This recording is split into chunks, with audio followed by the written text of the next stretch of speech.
সাভারের বেসিক চামড়া শিল্প নগরীর ট্যানারিগুলোতে কোরবানির পশু চামড়া ঈদের দিন বিকাল থেকে ঢুকতে শুরু করেছে।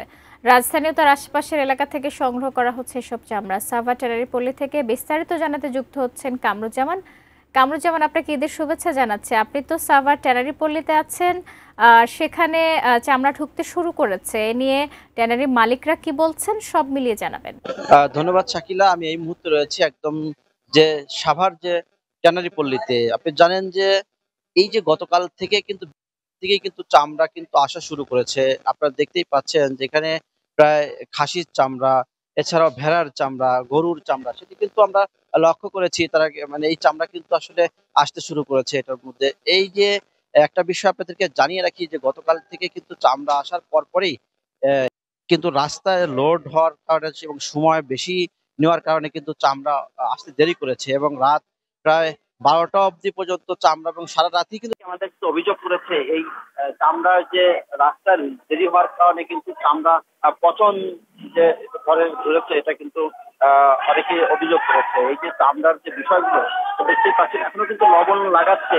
এইমাত্র কিন্তু এই চামড়া আসলো এখানে এবং সেই চামড়া কিন্তু মাত্রই রাখা হলো এবং লবণ লাগাচ্ছে। আপনাদেরকে দেখাই এই যে ট্যানারিতে, প্রতিটা ট্যানারিতে কিন্তু এখন পর্যন্ত চামড়া নেওয়া হচ্ছে। তবে আমরা যারা চামড়া নিয়ে আসছে এখানে তাদের সাথে কথা বলেছি, তারা বলেছে যে এখানে কিন্তু রাস্তায় যে প্রতিবন্ধকতা সৃষ্টি সেটি কিন্তু তারা অনেকেই করেছে। যেমন পুলিশ প্রতিবন্ধকতা সৃষ্টি করার কারণেই এই চামড়াটা আসতে লেট হয়েছে। গতকাল 12টা থেকে কিন্তু পুলিশ চামড়া কিন্তু আটকে রেখেছিল রাস্তায়, যে কারণে কিন্তু চামড়া এই মাত্র আসলো। তো উনি আমাদের সাথে, ওনার সাথে কথা হয়েছে, উনি বললো যে কারণে আমার চামড়া 700 টাকার চামড়া ওনার বিক্রি করতে হচ্ছে 230 টাকা করে। এই যে ক্ষতি, এটা কিন্তু আসলে একটা দুর্ভোগ বলা চলে। আসলে চামড়ার মালিক যারা, তারা চামড়া কেনার পরেও কিন্তু আসলে এই যে চামড়ার যে পচন, এটি কিন্তু এরই একটি কারণ তুলে ধরেছে আমাদেরকে। তবে একটা বিষয় আপনাদেরকে জানিয়ে রাখি, সকাল 8টা থেকে কিন্তু এখন পর্যন্ত এই সকাল 8টা পর্যন্ত কিন্তু 3,35,000 বেশি কিন্তু চামড়া ভিতরে ঢুকেছে এবং সকাল 8টার পর থেকে এখন পর্যন্ত কিন্তু অনেক চামড়াই আরো ঢুকেছে। এটা কিন্তু কাউন্ট করা হচ্ছে। তবে আমরা একটু যারা জিনিস আমরা নিয়ে আসছেন ট্যানারিতে, আমরা তার সাথে একটু কথা বলবো যে আসলে কি অবস্থা, দেরি হলো কেন, আর চামড়া আনতে কি কি অসুবিধা হয়েছে আপনার রাস্তায়? দেরি হলো কেন?